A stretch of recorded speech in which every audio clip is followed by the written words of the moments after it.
Αυτά εδώ τα keycaps πρακτικά διπλασιάζουν πόσο RGB έχει στο πληκτρολόγιο σου. Το διαφορετικό είναι όπως έχεις εδώ πέρα στην μέση που είναι διαφανές.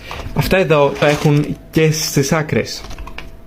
Κοίτα πόσο παραπάνω RGB είναι αυτό. Ορίστε το ουράνιο τόξο. Τώρα πάμε να το κάνουμε σε όλο. Πραγματικά θα πλήρωνα κάποιον απλά για να μου βάζει και να μου βγάζει τα keycaps.